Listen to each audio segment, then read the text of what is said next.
There's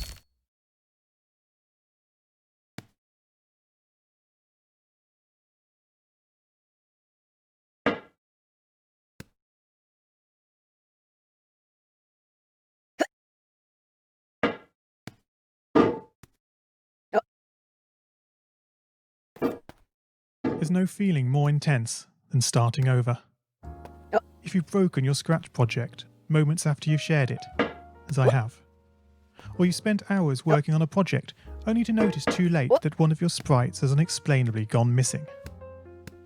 If you've made use of that difficult to name thing of thing block within the sensing category, amazingly useful but capable, due to a Scratch bug, of leaving you crying as it dumps all your scripts in one big unordered heap. If you've made real progress coding a game over the course of the week, only to come back the next day to discover you weren't even logged in, nothing has been saving. Starting over is harder than starting up. If you're not ready for that, like if you've already had a bad day at school, then what you're about to go through may be too much. Feel free to go away and come back. I'll be here. Alright, thanks for coming with me on this trip. I'll understand if you need to take a break at any point. Just find a safe place to stop and remember to pause the game by pressing P. On Scratch you can find loads of remixed or reimagined recreations of existing games, and with good reason. George Bernard Shaw said, "Imitation is not just the sincerest form of flattery, it's the sincerest form of learning." This game is a recreation of a game that came out in 2017, titled Getting Over It with Bennett Foddy. That game in turn was a homage to a free game that came out in 2002. Both games involved dragging yourself, using a hammer, up a mountain assembled from assets and objects sourced from many other games. It seems appropriate then that, when trying to recreate Getting Over It in Scratch, that we should construct our mountain from the same assets used in literally millions of Scratch projects, the unmistakable contents of the Scratch costume library. Unlike Unity or Unreal, Scratch does not provide you with a built-in physics or 3D rendering engine. There's no state-of-the-art debugger, you can't even pause your scripts. We are forced to program old school. Our experience capped at 30 frames per second on a 480 by 360 pixel stage. But these very restrictions force us to experiment, to think out of the box, to grow as developers as we become masters of all things Scratch. And let's not forget, what we lack in technology, we make up for in community.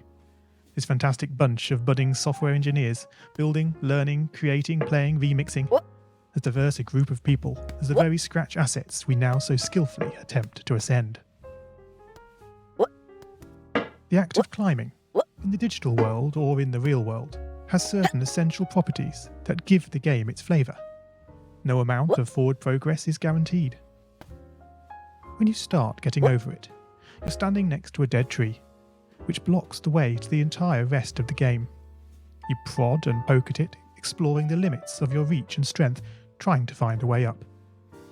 When starting a new Scratch project, that initial blank slate is both refreshing and at times a little scary. Wouldn't it be great if we could travel forward in time and review our finished projects to see how well they turned out? I certainly wish we could. The real draw of coding, what gives it that special zing, is the challenge of accomplishing something you've never done before. At this point, you don't want to fall into the trap of rushing into creating loads of content, designing all the levels, the player costumes, all the easier stuff that can be perfected later. No, before all that, you need to prod and poke that tree. That is, understanding the coding difficulties you're expecting to face, and try out any ideas to solve them. You may not be able to time travel, but at least this way you can get a good idea of how well your project is likely to go, and potentially save yourself a lot of time. This project began life a couple of months ago as 3 simple scripts: the player, hammer, and level. I spent no time on the art, just using Scratchcat and a few rectangles drawn in the sprite editor. The scripts for the player quickly mocked up in a similar fashion to those I teach on my YouTube channel. With the hammer I had to improvise because I'd never done anything quite like that before, and boy did I prod and poke at those scripts. What I had imagined and the results I was achieving were hard to reconcile. The hammer and the player sprites would get stuck in the walls and ground, shake and jiggle and clip up to the top of the screen. Worst of all, when I tried the bread and butter action of lifting the player up upon the hammer, any tiny movement would throw the player into a crazy up and down motion as if bouncing upon a possessed pogo stick. Things don't always turn out as you want them to, and sometimes it's good to take a break. So, for the time being, I shelved the project, letting it slowly slip down the list of unshared projects, joining the countless multitude of unfinished, unseen projects that haunt the vast storage archives of MIT. Have you, as you've been playing this game, stopped to wonder how you can balance on a hammer that is held out to one side? It feels quite natural in game, but try it in the real world, and you'll not get your feet off the ground. No, this game is bending the rules of physics. Although I was not actively working on the project, the desire to code the game and solve the initial problems constantly played on my mind. Finally, I decided to give it another go.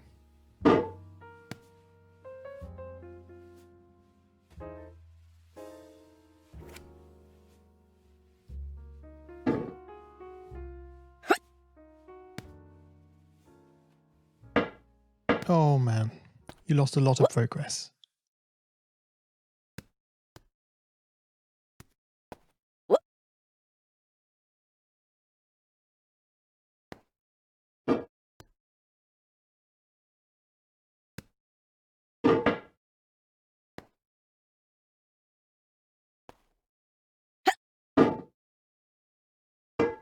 Whoops, oh dear.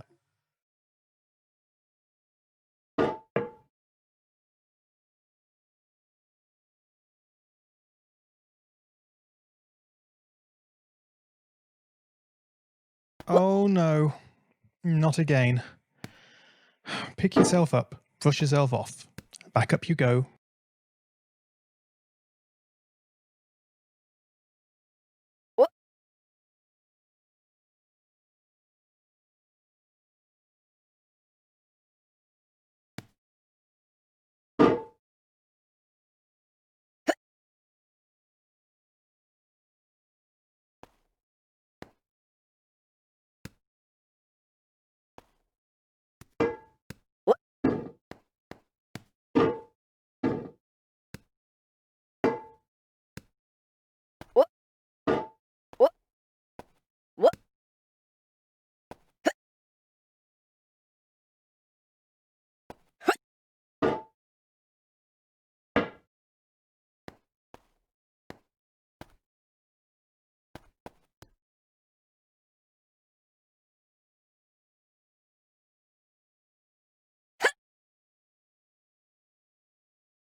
Research is a powerful tool.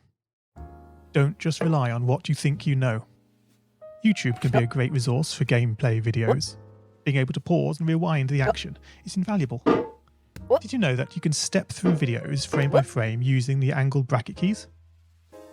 My research helped to confirm many thoughts I'd been having, and also uncovered some nuances around mouse movement that had really got me stumped. All this was food for my brain, and I was super fired up to bring it all to scratch.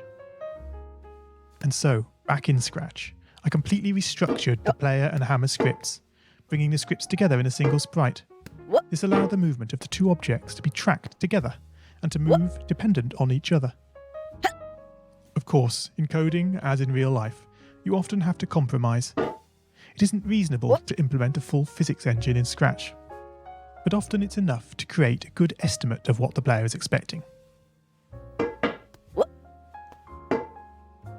1 + 1 is 2.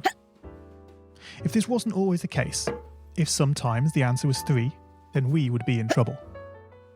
The addition operator is therefore referred to as deterministic. Similarly in Scratch, if your player sprite reports that it isn't touching the level, then you would expect, assuming the player is not moved relative to the level, that this would continue to be the case. As it turns out, the sensing block in Scratch does not behave like this. It can be non-deterministic. This is down to how Scratch draws its sprites. Their size and shape can change very slightly depending where on the screen they are first visualised. This can easily break a carefully crafted platforming script, resulting in sprites becoming trapped, teleporting to the edge of the screen, or worse of all, your game freezing up. One solution I'm fond of using is to create a short fix-up script that, on detecting an unexpected collision, moves the sprite this way and that in an ordered pattern until it finds a spot close by where the sprite no longer reports as touching the level. This is an important feature in this game. It should go completely unnoticed to the player, but without it the game can go horribly wrong.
Gosh, here we are again.